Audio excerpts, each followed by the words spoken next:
दोस्तों आपका 13 फरवरी को कक्षा 11वीं बायोलॉजी का जीव विज्ञान का वार्षिक परीक्षा का पेपर है। ओके, लगातार दोस्तों इसकी भी तैयारी कराना स्टार्ट कर दिया है। इसलिए दोस्तों मैंने पहले ही आपको एक ही वीडियो में 2 नंबर वाले सभी महत्वपूर्ण सिलेक्टेड क्वेश्चन बता दिए हैं। दोस्तों आज की इस वीडियो में हम 3 अंक वाले अति महत्वपूर्ण प्रश्नोत्तर देखने वाले हैं। ये पार्ट 1 है, 2 पार्ट में कवर कराऊंगा। ओके, तो वो आप सभी क्वेश्चन आपको तैयार करते जाना है। क्योंकि त्रैमासिक में अर्धवार्षिक में जो क्वेश्चन बताए थे सभी आपके त्रैमासिक अर्धवार्षिक में थे। लगातार 2 साल से क्या है आपके एग्जाम में, फाइनल एग्जाम में भी क्वेश्चन आ रहे हैं। ओके, तो मान के चलना जो क्वेश्चन बताऊं यही आपको देखने को मिलेंगे, आपके चाहे कोई भी सेट हो। इसलिए सभी क्वेश्चन लेकिन आपको तैयार करने पड़ेंगे। अपने हिसाब से आप और भी तैयारी कर सकते हैं, लेकिन पढ़ना तो है ही है, लेकिन जो क्वेश्चन मैं आपको बताऊं सबसे पहले उन्हें आपको तैयार कर लेना है।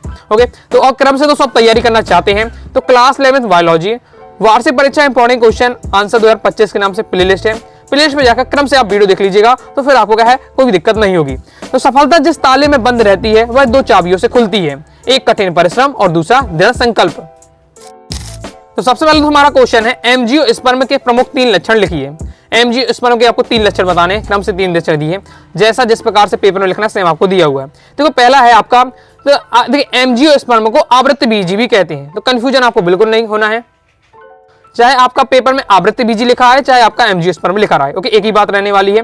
तो आवृत्त बीजी एमजियोस्पर्म पौधों में बीज के चारों तरफ आवरण उपस्थित होता है। दूसरा है मुख्य पौधों स्पोरोफाइट द्विगुणित होता है और जड़ तना एवं पत्तियों में विभेदित रहता है। तीसरा है पुष्प के रूप में प्रजनन अंग उपस्थित रहते हैं। तो ये आपके दिए हुए हैं एमजियोस्पर्म, ये आवृत्त बीजी के लक्षण तैयार कर लीजिएगा। नेक्स्ट हमारा बहुत ज्यादा इंपॉर्टेंट है, प्रीवियस ईयर में आ चुका है दोस्तों, आपका जिम्नोस्पर्म के 3 लक्षण लिखिए। ओके, तो देखिए इसे कहते हैं अनावृत्त बीजी। हो सकता है आपके पेपर में आवृत्त बीजी अनावृत्त बीजी में अंतर आ जाए, अभी आगे मैं आपको अंतर करा दूंगा, अलग से करा दूंगा। लेकिन जब आप क्या है इन तीनों के लक्षण आप तैयार कर सकते हैं, कर लेंगे तो और अंतर भी आ जाए तो क्या कर सकते हैं हम, इस साइड आपको आवृत्त बीजी, इस साइड अनावृत्त बीजी, इस टाइप आप लिखते हैं अंतर, तो ये आपको 3 साइड इस साइड लिख देना, 3 पॉइंट इस साइड लिख देना, आपका अंतर भी आपका बन जाएगा। विशेषता आती है तो 3 दिन आपको अलग से बता देना। ओके, तो आपके जिम्नोस्पर्म को अनावृत्त बीजी कहते हैं। ओके, इसके लक्षण आपके दिए हुए हैं। ये पौधे का बहुवर्षीय एवं काष्ठी होते हैं। ओके, इनका स्वभावता क्या है, स्वभाव समानता मरुविद स्वभाव के होते हैं। इन पौधों में बीज तो बनते हैं लेकिन वे बीज नग्न रूप में पौधों पर लगे रहते हैं, अर्थात बीज किसी खोल भित्ति या फल में क्या बंद नहीं होते हैं। ये पौधे विषम बीजाणु होते हैं, अर्थात 2 प्रकार के बीजाणु लघु एवं दीर्घ, क्रमशः लघु एवं दीर्घ बीजाणुधानियों में उत्पन्न होते हैं। इसके बाद नेक्स्ट हमारा क्वेश्चन है कोशिका सिद्धांत के आपको 3 मुख्य बिंदु लिखना है। ये भी इंपॉर्टेंट है, प्रीवियस ईयर में आ चुका है। मतलब जितने क्वेश्चन है देखिए बहुत सारे इसमें प्रीवियस ईयर में आ चुके हैं और आपके पेपर प्रीवियस ईयर रिपीट होते हैं, साथ ही और भी जो आ सकते हैं उनको भी मैंने यहाँ कवर किया है। तो प्रीवियस ईयर वाले जो क्वेश्चन है उनकी आपकी अपनी आप तैयारी होती जा रही है, क्योंकि आपको तो पता नहीं है कि प्रीवियस ईयर में कौन कौन से क्वेश्चन आए हैं बहुत सारे विद्यार्थियों को, लेकिन मैंने सब रिसर्च करके आपको दे रहा हूँ, तो आपको सीधे पढ़ते जाना है। कोशिका सिद्धांत की विशेषताएं, पहला है कि एक सभी जीव एक या अनेक कोशिका से बने हैं। कोशिका सिद्धांत बताता है हर कोई जो जीव है क्या एक कोशिका से हो चाहे मतलब अनेक कोशिका से बना हो। अगर एक कोशिका से बना तो एक कोशिकीय, और बहुकोशिकीय मतलब बहुत सारी कोशिकाओं से मिलकर अगर जीव बना है बहुकोशिकीय। जैसे मानव क्या है, बहुकोशिकीय जीव है। अमीबा क्या है, एक कोशिकीय जीव है। इस प्रकार सभी कोशिकाओं में एक उपापचयी क्रियाएं होती हैं और ये जीवन की रचनात्मक एवं कार्यात्मक इकाई होती हैं। इस बात में किसी भी जीव द्वारा प्रदर्शित क्रियाएं वास्तव में उसकी कोशिकाओं के अंदर क्रियाओं एवं उसकी आपसी क्रियाओं पर परिणाम होती हैं। लिपिड के कार्य लिखिए, इंपॉर्टेंट है लिपिड के कार्य। तो यह देखिए मैं 12 इंपॉर्टेंट बोलने की आवश्यकता नहीं, सब आपको तैयार करते जाना है। पहला कि यह ऑक्सीकरण द्वारा शरीर को ऊर्जा देता है। इसमें ऑक्सीकरण से कार्बोहाइड्रेट की तुलना में 2 गुनी मिलती है। दूसरा है यह विटामिन ए डी ई के अवशोषण में सहायक होता है। तीसरा है यह हमारे रुधिर के महत्वपूर्ण घटक है। 100 ml रुधिर में लगभग 500 mg का लिपिड पाया जाता है। नेक्स्ट हमारा क्वेश्चन है प्रकाश संश्लेषण की दर को प्रभावित करने वाले 3 कारक लिखिए। प्रीवियस ईयर में आ चुका है, देख लेते हैं। जो हमारा प्रकाश संश्लेषण क्रिया है जिससे जो हमारे पौधे होते हैं भोजन बनाते हैं। ओके, पौधे अपना भोजन कैसे बनाते हैं, प्रकाश संश्लेषण क्रिया से बनाते हैं। ओके, तो आई होप आप जानते हो प्रकाश संश्लेषण क्रिया आपने और इससे पहले पढ़ी है, 10th में पढ़ा होगा। ओके, अब इसको प्रभावित करने वाले कारक कौन कौन से हैं। तो जो प्रकाश संश्लेषण जो क्रिया है जिस कारकों पर निर्भर होती है वही से क्या प्रभावित कर सकते हैं। जैसे प्रकाश संश्लेषण में क्या प्रकाश की आवश्यकता होती है, तो प्रकाश की तीव्रता बढ़ने से प्रकाश संश्लेषण की दर बढ़ जाती है और अधिक तेज प्रकाश में ये क्रिया रुक भी जाती है। एक लिमिट होती है, कितना प्रकाश मिले तो काम चलता रहेगा, और ज्यादा प्रकाश मिले तो क्या है वो पेड़ सूख ही जाएगा। प्रकाश संश्लेषण दूर की बात, तो पेड़ ही सूख जाएगा। प्रकाश संश्लेषण होगा क्योंकि पत्तियां सूख जाएंगी, प्रकाश संश्लेषण के लिए क्या है, पत्तियों से होता है, ओके, और सूर्य का अवशोषण। लेकिन जब पत्ती अधिक का क्या हो जाएगा, सूर्य का ताप मिलेगा, पत्तियां सूख जाएंगी तो प्रकाश संश्लेषण दूरी की, जब पत्तियां नहीं रहेंगी तो क्या प्रकाश संश्लेषण होगा, तो इस पार्ट में।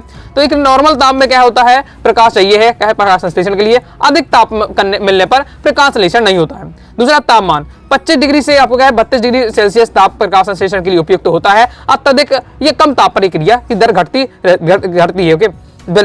जल महत्वपूर्ण यौगिक है। जल की कमी से होने से क्रिया प्रभावित होती है, क्योंकि जीव द्रव की सक्रिय घट जाती है, स्टोमेटा बंद हो जाते हैं और प्रकाश संश्लेषण की दर घट जाती है। जल की कमी होगी तो जो स्टोमेटा होते हैं पत्तियों में वो क्या है, बंद हो जाएंगे, फिर बंद हो जाएंगे तो प्रकाश संश्लेषण की दर घट जाती है। नेक्स्ट, किंडमन के 3 महत्व, प्रीवियस ईयर में ये भी क्वेश्चन आ चुका है, बहुत ज्यादा महत्वपूर्ण क्वेश्चन है, तो सिंपल भी है। किंडमन की क्रिया से जो आप देखते हैं, जो बियर बनती है, विस्की बनती है, वाइन बनती है, ये सब क्या किंडमन की क्रिया से बनती है। किंडमन यानी कुछ चीजों को क्या है उसमें सड़ाना, ओके, उसको सड़ाकर जो उसका फ्लेवर आता है, ओके, इस प्रकार से वो आपको क्या है, ये वहाँ किंडमन होता है। जितनी बियर वगैरह बनती है वो सब किंडमन की क्रिया है। दूसरा है जो सिरके का उपयोग हो, घरेलू में जो बहुत सारी चीजें ऐसी घरेलू चीजें होती हैं जिनमें भी सिरके का उपयोग, जिनमें क्या है किंडमन की क्रिया से बनता है वो चीजें, जैसे सिरका है, सिरका आप देखा होगा, तो सिरका होता है वो भी क्या किंडमन की क्रिया से बनता है। नेक्स्ट है अनेक प्रकार के कार्बनिक अम्ल जैसे लैक्टिक अम्ल, एसिटिक अम्ल, सिट्रिक अम्ल आदि का निर्माण जीवाणुओं की किण्वन क्रिया द्वारा किया जाता है। बिल्कुल सिंपल दिया हुआ है। नेक्स्ट बहुत ज्यादा महत्वपूर्ण क्वेश्चन है, माइटोकॉन्ड्रिया को कोशिका का विद्युत ऊर्जा गृह लिखा आ सकता है या पावर हाउस लिखा आ सकता है, एक ही बात हो गई। तो माइटोकॉन्ड्रिया क्या है, कोशिका का पावर हाउस कहा जाता है, विद्युत ऊर्जा गृह कहा जाता है, क्यों कहा जाता है। तो सिंपल यहाँ आंसर आपको इतना माइंड में याद रखना है कि जो माइटोकॉन्ड्रिया होता है वो ऊर्जा को क्या है एटीपी के रूप में अपने अंदर संचित कर लेता है, ओके, अपने अंदर संचित कर लेता है। और जब भी क्या है कोशिका को क्या है ऊर्जा नहीं मिलती तो वो धीरे धीरे क्या देता रहता है, ओके, इस प्रकार से क्या है उसका एक पावर हाउस में काम करता है। तो मैंने आपको लाइन बता दी है कि आपको याद रखना है कि जो माइटोकॉन्ड्रिया होता है वो कोशिका की क्या है जो ऊर्जा को क्या है एटीपी रूप में संचित करके रख लेता है, ओके, इसलिए इसे पावर हाउस कह देते हैं। लिखने का तरीका ये रहने वाला है, आप पढ़ सकते हैं कि माइटोकॉन्ड्रिया कार्य की दृष्टि से ऊर्जा ट्रांसड्यूरेंस का कार्य करते हैं। माइटोकॉन्ड्रिया में खाद्य का पदार्थों का ऑक्सीकरण होता है जिसके फलस्वरूप ऊर्जा का निर्माण होता है, अर्थात यह भोजन की स्थितिज ऊर्जा को क्या गतिज ऊर्जा में परिवर्तित करता है। यह ऊर्जा माइटोकॉन्ड्रिया में एटीपी के रूप में संचित हो जाती है। इसका उपयोग धीरे धीरे जैव क्रियाओं के संचालन में होता है, मतलब ऊर्जा बना के क्या रख ली अपने पास, धीरे धीरे जितनी क्या है क्रिया के लिए काम करने की ऊर्जा चाहिए पड़ती है देता रहता है। इसलिए माइटोकॉन्ड्रिया को कोशिका का विद्युत ग्रह, ऊर्जा ग्रह, पावर हाउस कहा जाता है। नेक्स्ट हमारा क्वेश्चन है जिबरेलिन हार्मोन के 3 कार्य। तो पहला यह क्या तने एवं पत्तियों की वृद्धि में सक्रिय होता है। दूसरा यह पुष्पों और फलों के आकार में वृद्धि में सहायक होता है। नेक्स्ट यह शराब बनाते समय किण्वन की क्रिया को उत्तेजित करता है तथा विगलन की क्रिया को यह नियंत्रित करता है। सिंपल आपके दिए जिबरेलिन के 3 कार्य तैयार कर लीजिएगा। आगे देख लेते हैं। आगे बढ़ने से मैं बताना चाहूंगा, और पीडीएफ मटेरियल आपको चाहिए कि जो आप 2 नंबर 3 नंबर मतलब पीडीएफ कंटेंट चाहिए है, क्योंकि आपको पीडीएफ रहेगा तुरंत आसानी से पढ़ पाएंगे। तो आप क्या 90 39 53 44 79 इस दिए व्हाट्सएप में मैसेज करके आप ले सकते हैं। कुछ आपको नॉर्मल सी फीस में आपको क्या है पूरा मटेरियल मिल जाएगा, तो जिससे आप क्या आसानी से तैयारी कर पाएंगे। नेक्स्ट क्वेश्चन है हमारा ऑक्सिन हार्मोन के 3 कार्य लिखिए। बहुत ज्यादा इंपॉर्टेंट, जिबरेलिन वाला भी और ऑक्सिन हार्मोन दोनों आपको तैयार करके रखना है। तो ऑक्सिन हार्मोन का है पौधों का हार्मोन है। तो ये क्या करता है पौधों की वृद्धि में सहायक होता है। ऑक्सिन हार्मोन के कारण क्या पौधों की वृद्धि होती है। दूसरा यह शीर्ष कलिका को सक्रिय रखता है जिसके कारण क्या पौधों में शीर्षस्थ प्रभावित होते हैं। तीसरा पौधों का ऑक्सीजन के छिड़काव से विगलन परत का निर्माण नहीं होता है, इस कारण पत्तियां और कच्चे फल पौधों से क्या टूटकर नहीं गिरते हैं। तो ये आपके दिए ऑक्सिन हार्मोन के 3 कार्य। नेक्स्ट संघ आर्थ्रोपोडा के लक्षण। ओके, संघ आर्थ्रोपोडा के लक्षण आपको तय करना है। 2 नंबर भी क्वेश्चन आ सकता है, 3 नंबर में आ सकता है। 3 तो आपको याद रखना है। पहला है इसके जंतु जल थल और वायु तीनों प्रकार के वातावरण पाए जाते हैं। बहुत ज्यादा लाइन इंपॉर्टेंट है। और जब ये क्वेश्चन आंसर आप तैयार करें तो बहुत सारे यहाँ से ऑब्जेक्ट भी आपसे बनेंगे। ओके, तो पूछा जा सकता है कि संघ आर्थ्रोपोडा के किस प्रकार के वातावरण की हो सकता है, तो जल थल वायु तीनों की। ओके, शरीर होता है त्रिस्तरीय होता है, द्विपार्श्विक सम्मति वाला होता है, बाह्य रूप में विखंडित होता है। सभी खंडों में जोड़ीदार के उपंग पाए जाते हैं।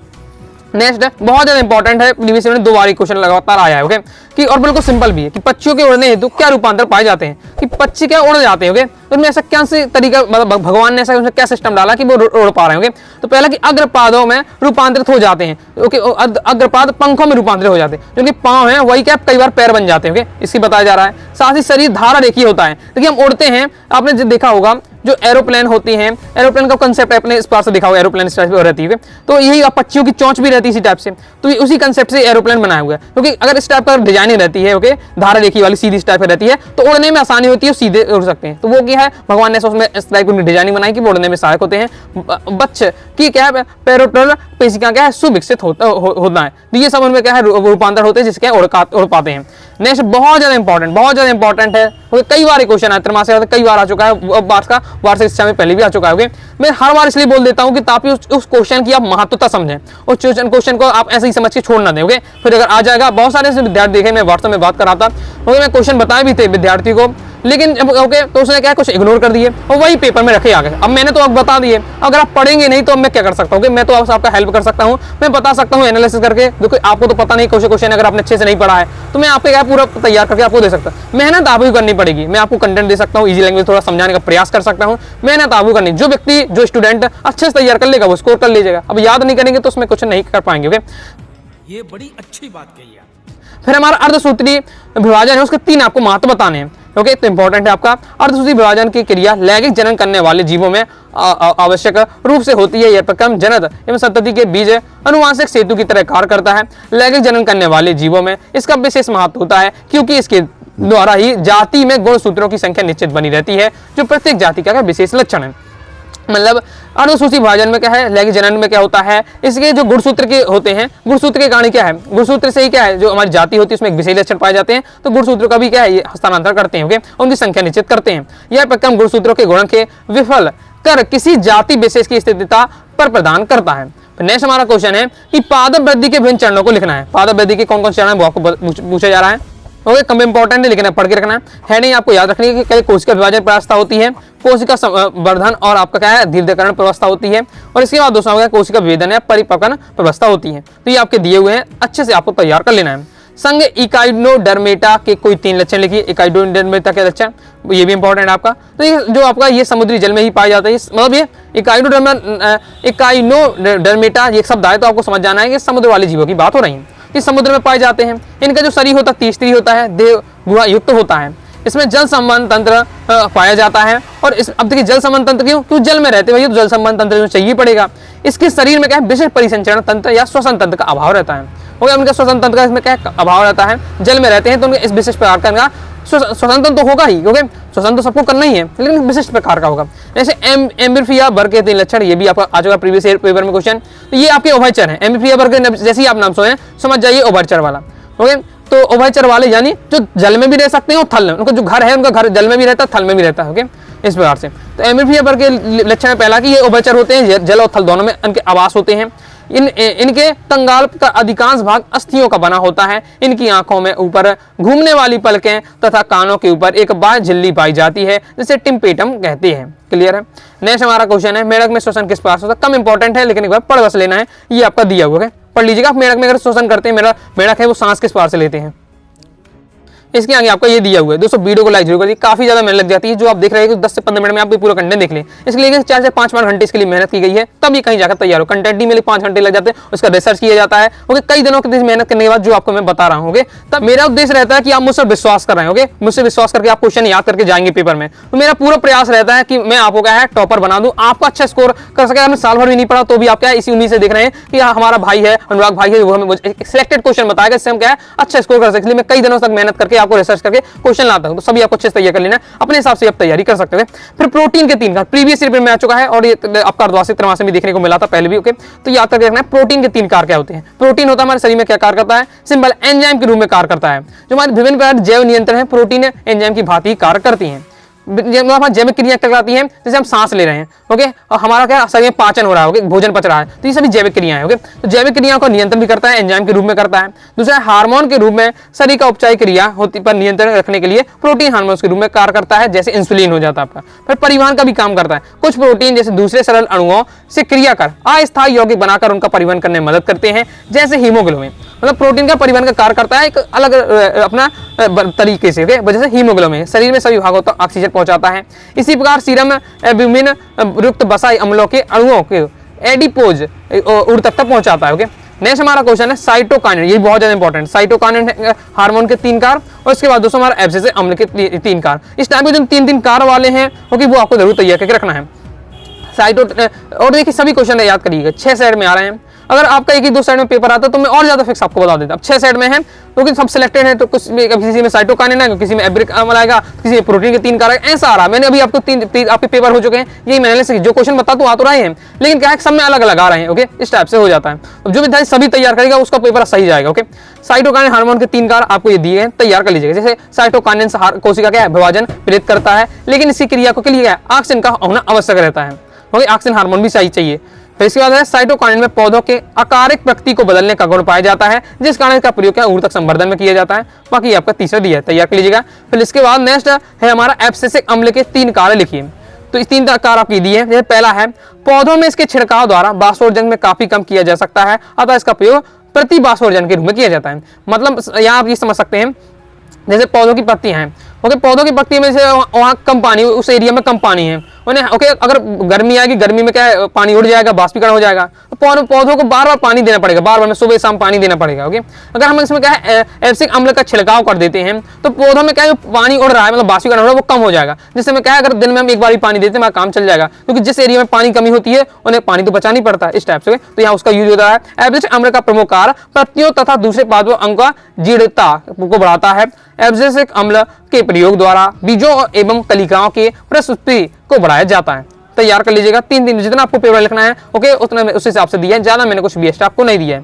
तो यहाँ मैंने टॉप को 19 क्वेश्चन बताए हैं, ये आपका पार्ट 1 कंप्लीट हो जाता है। अभी और कुछ क्वेश्चन है ओके, अब अंतर वाले बचेंगे, जैसे मैं आपको दिखा देता हूँ, जिस तैयार मैंने कर लिया है। अगली नेक्स्ट वीडियो किंडमन में अंतर, और ये आपका जैसे ये वाला बहुत ज्यादा इंपॉर्टेंट कार्डी नॉन कार्डी में था, ये मैं आपको सेकंड पार्ट आएगा उसमें मैं आपको बता दूंगा। ओके, क्रम से देखिए वीडियो देखना चाहते हैं तो आप क्या प्ले लिस्ट में जाइए, क्लास 11th बायोलॉजी वार्षिक परीक्षा इंपॉर्टेंट क्वेश्चन आज के प्ले लिस्ट है, प्ले लिस्ट में एक क्रम से वीडियो मिल जाएगी, तो आप प्ले लिस्ट की लिंक रख लीजिएगा अपने पास, वहां से बार बार वीडियो देखकर आप तैयारी करते जाइएगा।